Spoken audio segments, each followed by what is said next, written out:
This is a kind of curiosity from the business standpoint.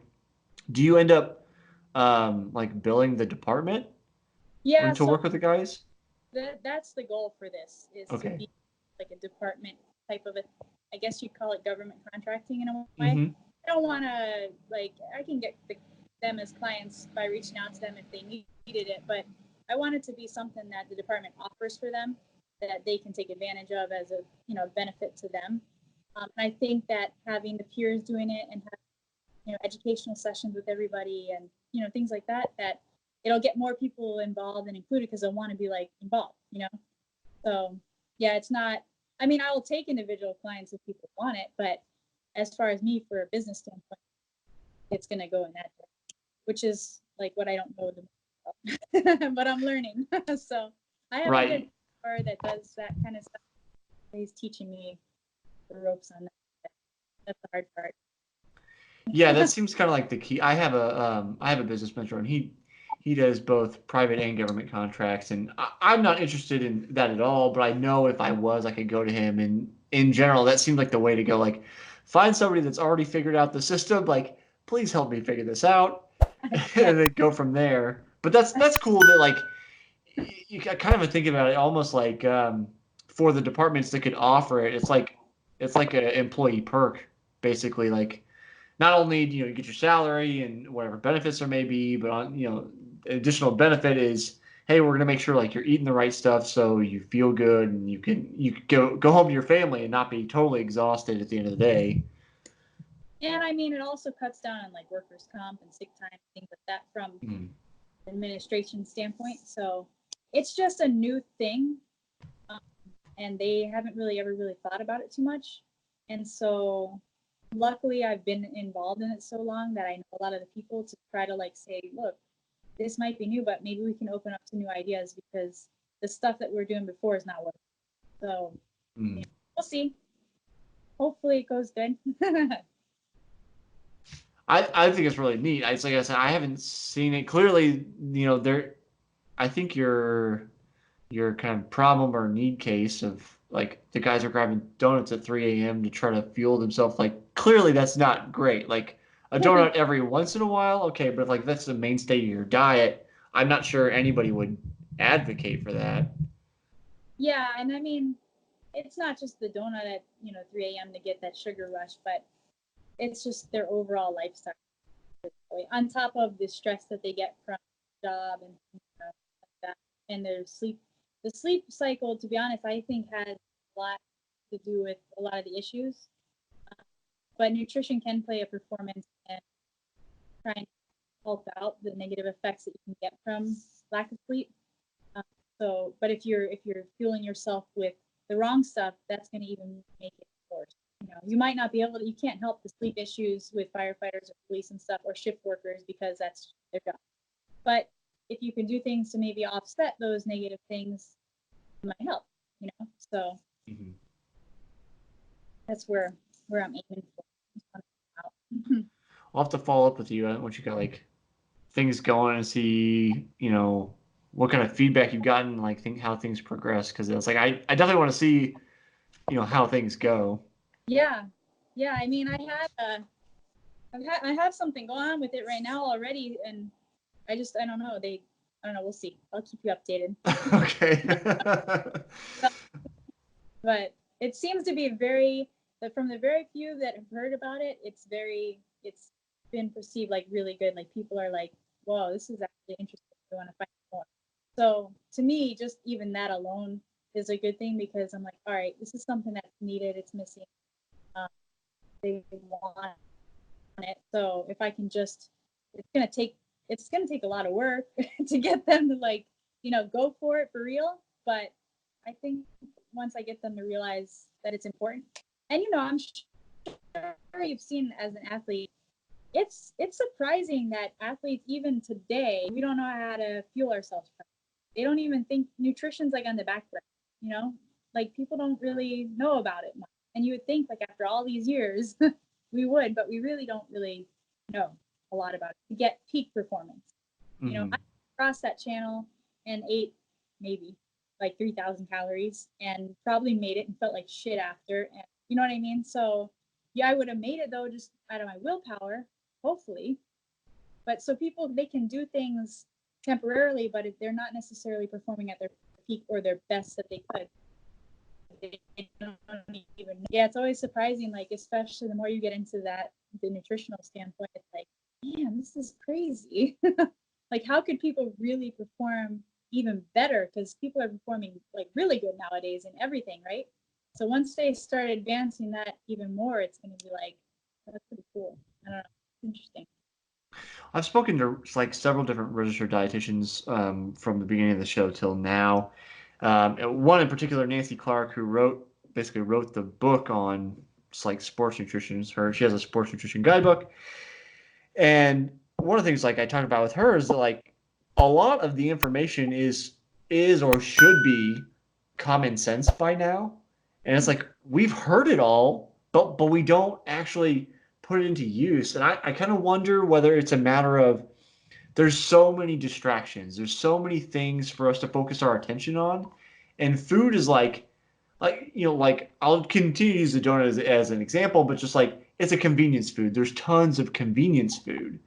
Yeah. But like peak performance fueling requires constant preparation and planning to Yeah. have that stuff in place before you need it, not oh crap, I don't have anything in the house and now I need to go find something to eat. So I'm going to go find something quick because I don't have any time because I've got to get this done. And Right. we're guilty of that here, like in my house as well. Just, you Yeah. know, Same. it's so I feel like having people like you, they're like almost, spoon feeding people like me, like, this is what you need to eat. It kind of takes out one of those steps of all that planning. Like, you did the planning.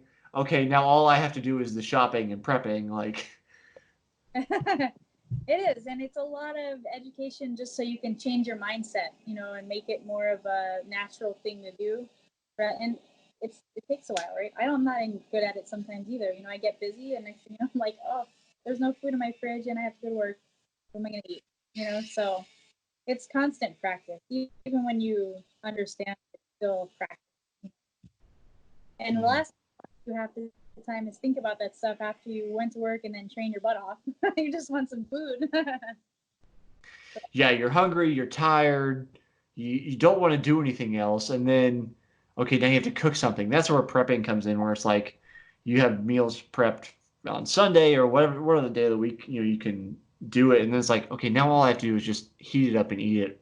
It's not going to be, it's not going to taste as good as if it's fresh, but you also don't have to go through the hassle of cooking it right then. And like you had said before, I think that food has become just a part of our culture in like so many different ways where we don't eat just to fuel our body Mm-hmm. because it tastes good, or like you said, it doesn't taste as good when you have to reheat it. We like to eat it fresh, or we go out with our friends and like it's a social thing, or Mm-hmm. so there's a lot of that too that I think affects how we look at food as far as fueling. Fueling for performance is not really the greatest like fun. When you're trying to cut down or lean up and it's like I gotta do what? Oh gosh. So Yeah, I have trouble with that, and like I said, like lately, I've kind of gained weight, kind of almost inexplicably. I don't feel like I've changed what I'm eating, and I'm like, I look just as lean as ever. So I'm like, what's happening, and what? So I'm going to diagnose that with my coach. We're in the process of that, but yeah, there's definitely this. I mean, food culture. Like I've got, portrait and a quote from Anthony Bourdain downstairs. Big fan of his. May he rest in peace. But just there's all these. I mean, there's the Food Network, all these food shows, and it's an event. It's something we do to get together with friends. So it's an excuse to be social. Like it's way more than just my body needs these things, so I'll take them in. Like I've got like a nutrient block. It's got all the vitamins and minerals I need, and I'll eat it. I'm good. Like it's a whole experience, and yeah, that plays a factor into okay, I maybe like a peanut butter and jelly is the best thing for me, but I really want a piece of chocolate cake because it's Sarah's birthday, and we're gonna go out and celebrate with her, and Right. I'll have one glass of wine, a bottle later. right. But there's only 3 glasses in a bottle, right? So, well, I didn't know that, but Glasses. it depends on how big the glass is, I guess. But yeah, I don't know. It's cool though. I think I'm curious what kind of what your experience is, but I ask a lot of people, and which we'll get to this question. I ask a lot of people about food that I talk to, because it is a universal, and often even the people that are performing very very well, like my friend Todd, I've had him on a couple times. He has his PhD in exercise physiology. One of his like favorite recovery foods is just peanut butter and jelly. And then often I'll get responses of like, I really love ice cream or pizza or beer or whatever after a hard workout. And it almost seems like half the time or more than half the time I get these responses that are like comfort foods rather than food for fuel. Right. You know? Yeah. Like I think, like especially with the long-term performers, that like I said before, a lot of it's mental. If you were, I mean, you can't have it like every single day, every single hour. You know what I mean? But if you don't let yourself indulge a little bit on those things, I mean, I like those things have sugar, they have carbs, they have things, protein. So they're good. In a certain time frame, certain here and there. You can't always have it after every single workout. But if you're like, man, I need that ice cream today, like it's not terrible. You're still replenishing what the glycogen and everything that you need, but you can't just do it all the time. Obviously, that's not the best. I guess you could. Some people they just can perform whatever, but I think a lot of it too is a mental thing where sometimes people they just want to feel good and that makes them happy for a little bit. As long as they have the control, I don't think there's anything wrong with that every once in a while. As long as they're getting protein in there so they can recover them. Yeah. I kind of think about it in so one of my coaches, she's a former professional triathlete. She competed in the Olympics, I think, in 2004. She always suggests basically 90-10. Like if you're eating well 90% of the time and you have a treat 10% of the time, like it's not a big deal. Like don't punish yourself because you decided to have a treat every once in a while. So that actually leads me to my question. This is the question I ask everybody, like I kind of alluded to. It's especially pertinent for you since you do nutrition.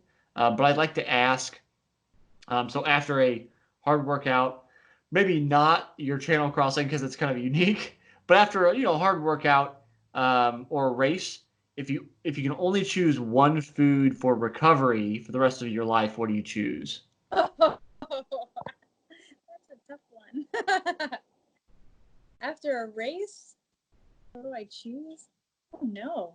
I just eat like I change it a lot. You know? It really depends on what I'm in the mood for and what Do you I have a have. top three? Huh? Do you have a top three? It's been a while since I actually raced. I haven't raced in like a year and a half. I'm trying to even remember what I ate. I'm usually pretty like right away. Right away I have protein right now. Like I'll have a protein shake, like mix it with water. That's like always what my go-to is. I just get in a habit of doing that. But and then like to be honest, a lot of times races they'll have stuff like hamburgers or sandwiches and things, and I'll grab that. You know, I don't have like a set go-to thing I have to eat, but I do make sure I get like a shake in after. Uh, but it's not like tastiest thing. I guess if I wanted to like indulge, I want something greasy or something. Okay. But yeah, I usually just eat what they have as long as it's nothing too crazy, and then something filling. You usually starve. Okay. The food of convenience. That'll work. Yeah. Victoria, if people want to find you, follow you, see what you're doing, especially with the I guess say firefighters, policemen, that kind of stuff, where can they find you and kind of see what you're up to? Well, I mean, I'm on social media. I have Instagram, uh, where I post a lot. I have a website, which is my name, victoriaburgess.com. But I'm more active on my social media. So Instagram's Aquaholic V, and then my Facebook's just my. That sounds good. Thanks for coming on today, Victoria. For having me.